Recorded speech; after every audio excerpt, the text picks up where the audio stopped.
నమస్తే. 2024 మార్చి నెల ద్వాదశ రాశుల వారికి మాస ఫలాలు చెప్పడానికి ఈరోజు మనతో పాటు ఉన్నారు జ్యోతిష విశారద శ్రీ కె డాక్టర్ వేణుగోపాల్ గారు. మరి గురూజీ గారిని అడిగి మరి ఈ యొక్క మాస ఫలాల గురించి తెలుసుకుందాం. నమస్తే గురూజీ గారు. వాగర్త వివ సంపృక్తో వాగర్త ప్రతిపత్తయే జగత పితరో వందే పార్వతీ పరమేశ్వరవు నిదయే సర్వవిద్యానాం విసజే వరోగినాం గురువే సర్వలోకానాం దక్షిణామూర్తయే నమః. సుప్రభాతం ఛానల్ పెట్టుకున్నందరికీ నమస్కారం. గురువు గారు, వృషభ రాశి గురించి తెలుసుకుందాం. ఎవరెవరు ఈ వృషభ రాశి వారికి చెందినవారు, అలాగే ఎవరికి ఈ వృషభ రాశి ఫలితాలు వర్తిస్తాయి? సొంత అభిప్రాయాలు ఎక్కువగా కలిగి కాస్త స్వార్థపూరితమైనటువంటి ఆలోచనలతో వృత్తి ఉద్యోగ వ్యాపారాల్లో తనదైనటువంటి శైలిలో రాణిస్తూ జీవనాన్ని సాగించేటువంటి ఈ వృషభ రాశి వారిలో చాంద్రమానాన్ని అనుసరించి కృతికా నక్షత్రం 2, 3, 4 3 పాదాలు, రోహిణి నక్షత్రం 1, 2, 3, 4 4 పాదాలు, మృగశిర నక్షత్రం 1, 2 2 పాదాలు అనగా మొత్తం 9 నక్షత్ర పాదాలు వారు ఉంటారు. అలాగే సౌరమానాన్ని అనుసరించి వృషభ మాసములో జన్మించిన వారందరూ ఈ రాశికి సంబంధించిన వారే అవుతారు. నామ నక్షత్రాలు అనుసరించి వృషభ రాశికి సంబంధించిన నక్షత్రాల్లో జన్మించిన వారందరికీ కూడా ఈ మాస ఫలితాలు వర్తిస్తాయి. గురువు గారు, ఈ వృషభ రాశి వారికి ఈ మార్చి మాసంలో అనుకూల గ్రహాల వాటి వల్ల ఎటువంటి శుభ ఫలితాలు ఉన్నాయి? ఈ వృషభ రాశి వారికి కూడా ఈ 2024 మార్చి మాసంలో రవి భగవానుడు, కుజుడు, బుధుడు, శుక్రుడు, రాహువు అనగా మొత్తం 5 గ్రహాలు సానుకూలంగా ఉన్నాయమ్మా. 9 గ్రహాల్లో 5 గ్రహాలు అనుకూలంగా సానుకూలంగా శుభ ఫలితాలు ఇస్తున్నాయి కనుక ఈ మాసంలో కూడా వీరికి ఎక్కువ శుభ ఫలితాలు రావడానికి అవకాశం కనిపిస్తుంది. ఇందులో ప్రధానంగా చతుర్థాధిపతి అయినటువంటి రవి భగవానుడు ఈ నెలంతా కూడా దశమ లాభభావాల్లో అనగా కుంభరాశిలోను మరియు మీనరాశిలోను సంచారం కొనసాగడం వల్ల కుటుంబంలో ఒక శుభకార్యాల ప్రస్తావన కానీ, కుటుంబంలో తండ్రి గారి నుంచి వీరికి సానుకూల వాతావరణం కానీ ఏర్పడడానికి అవకాశం ఉంటుంది. ముఖ్యంగా రాజకీయ నాయకులకి నూతన పదవులు కానీ, లేకపోతే పదోన్నతులు కానీ, మంత్రులు కావడానికి అవకాశం కానీ కనిపిస్తుంది. ప్రభుత్వం నుంచి రావాల్సిన ఆదాయము ఉద్యోగులకు కానీ ఇతరత్ర ప్రజలకు అందుకునే అవకాశం ఉంటుంది. ఉద్యోగం చేసే వారికి వారు పనిచేసేటువంటి కార్యాలయంలో అధికారుల యొక్క అభినందనలు అందుకోవడానికి అవకాశం ఉంటుంది. అలాగే సప్తమ వ్యయాధిపతి అయినటువంటి కుజుడు మార్చి 15 నుంచి దశమ భావమైనటువంటి కుంభరాశిలో సంచారం కొనసాగడం వల్ల భూవాహన సౌఖ్యాలు కానీ, భూవాహన లాభాలు కానీ, అలాగే ఉద్యోగంలో లాభసాటి ప్రయాణాలు చేసుకోవడానికి అవకాశం కనిపిస్తుంది. ఇక ద్వితీయ పంచమాధిపతి అయినటువంటి బుధ భగవానుడు దశమ లాభభావాల్లో అనగా కుంభ మీనరాశుల్లో సంచారం కొనసాగడం వల్ల ఈ వృషభ రాశి వారికి వారి మాటకు విలువ పెరుగుతుంది. అలాగే నిల్వధనం అనగా స్థిరాస్తులకు సంబంధించిన ఆదాయాన్ని అందుకోవడానికి అవకాశం కనిపిస్తుంది. వారి ఆలోచనలు కార్యరూపం దాలుస్తాయి. సంతానం యొక్క శుభవార్తలు అందుకోవడానికి కూడా అవకాశం ఉంటుంది. ముఖ్యంగా బ్యాంకు లావాదేవీలు కానీ, వ్యాపారాభివృద్ధి కానీ, నూతన వ్యాపారాలు చేసుకోవడానికి సానుకూల వాతావరణాన్ని బుధుడు అందిస్తున్నాడని చెప్పవచ్చు.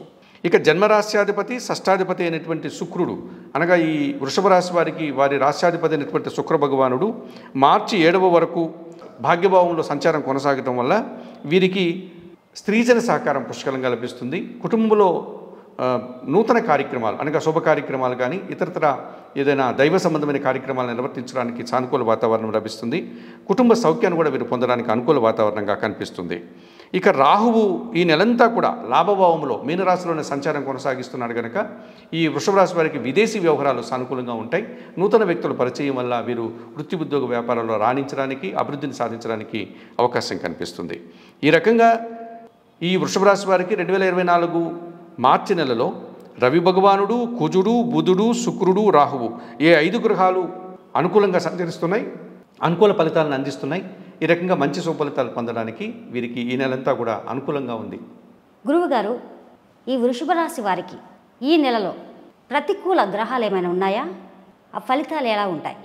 ఉన్నాయమ్మా. ఎందుకంటే 9 గ్రహాల్లో 5 గ్రహాలు అనుకూలంగా ఉన్నాయి, మిగతా 4 గ్రహాలు కూడా ప్రతికూలంగా ఉన్నాయి కనుక అష్టమ లాభాధిపతి అయినటువంటి ఈ గురువు ఈ నెలంతా కూడా మేషరాశిలో సంచరిస్తున్నాడు. అది వృషభ రాశి వారికి 10వ భావం అయింది, 12వ భావం అయింది కనుక అనారోగ్య లక్షణాలు కానీ, లేకపోతే ఎదుటివారితో మాట్లాడేటప్పుడు అపార్థాలకు కానీ, అనవసరమైనటువంటి ఆలోచనల వల్ల సమయం వృధా చేసుకునేటువంటి ప్రతికూల ఫలితాలు వచ్చే అవకాశం ఉంటుంది.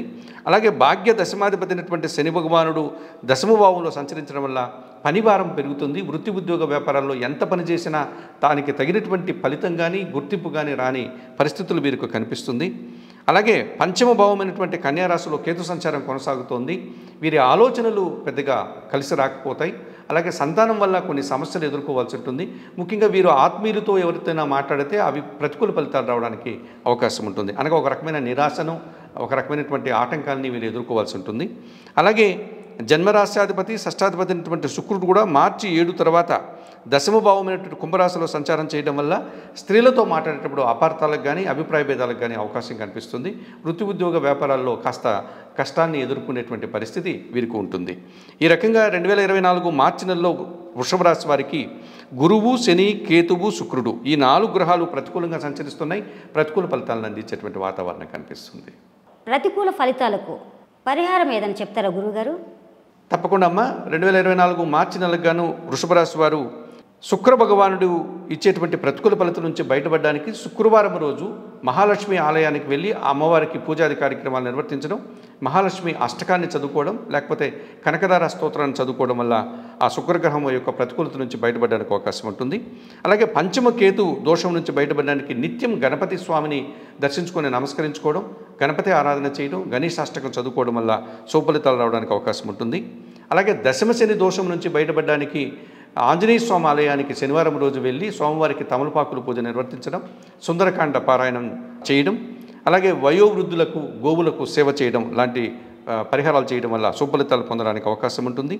ఇక వ్యయంలో ఉన్నటువంటి గురువును సానుకూలపరచుకోవడానికి గురు చరిత్ర కానీ, సిద్ధి సాయినాథుని జీవిత చరిత్ర కానీ చదువుకుంటూ సిద్ధి సాయినాథుని కానీ దత్తాత్రేయ స్వామిని వారిని కానీ దర్శించుకొని 1 కేజీ శనగలు గురువులకు కానీ పేదవారికి కానీ పేద బ్రాహ్మణులకు కానీ గురువారం రోజు దానం చేయడం వల్ల ఈ గురుదోషం నుంచి బయటపడడానికి అవకాశం ఉంటుంది. ఈ రకంగా చెప్పిన పరిహారాల వల్ల ఎక్కువ శుభఫలితాలు పొందడానికి, ప్రతికూలతను అనుకూలంగా మార్చుకోవడానికి అవకాశం ఉంటుంది. ధన్యవాదాలు.